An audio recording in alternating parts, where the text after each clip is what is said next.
Ndugu zangu waandishi wa habari wa Tanzania ambao mnafuatilia hafla hii, ningeomba tuwe na sekunde 10 za ukimya, alafu nitawaeleza ni kwa nini tuna hizo sekunde 10 za ukimya.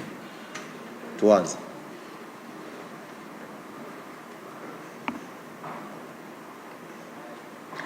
Asanteni. Sekunde hizi ni kwa ajili ya kuwakumbuka watani zetu klabu ya Simba Sports Club ambayo tayari imeshaaga mashindano ya CAF Champions League msimu huu wa 2025-26. Mashindano waliyapenda, lakini out imewapenda zaidi. Kabla sijaingia kwenye ajenda ya msingi ambayo imefanya tuwaite hapa siku ya leo, liko jambo ambalo uongozi wa klabu Young Africans umeniagiza niliseme.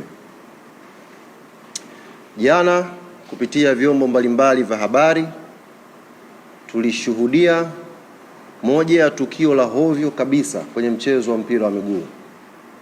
Moja ya tukio la kihuni.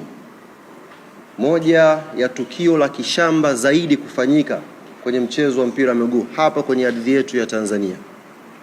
Tukio hili limehusisha mwenyekiti wa klabu ya Simba Sports Club ambaye baada ya mchezo wao ilionekana video mbalimbali akishambuliwa na baadhi ya mashabiki wa klabu hiyo.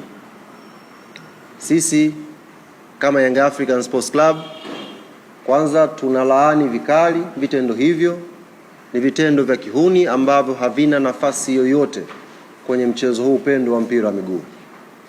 Lakini la pili, kwa niaba ya uongozi wa klabu Young Africans tunapenda kumpa pole mwenyekiti wa klabu ya Simba Sports Murtaza Mangungu na viongozi wote ambao walikumbana na kadhia hiyo siku ya jana.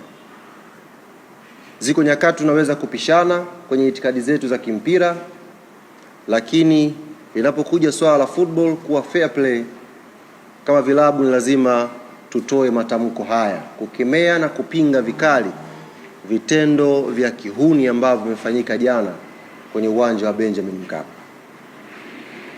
Kama ambavyo wametoa wito watu wengine, na sisi klabu ya Yanga tunaliomba jeshi la polisi lichukue hatua stahiki kwa yoyote ambaye atabainika amehusika na vitendo vile vya kishamba vya kumshambulia mwenyekiti wa klabu ya Simba kwa siku ya jana. Maswali yenu, kwa nini tumetoa pole, taulizana baadaye.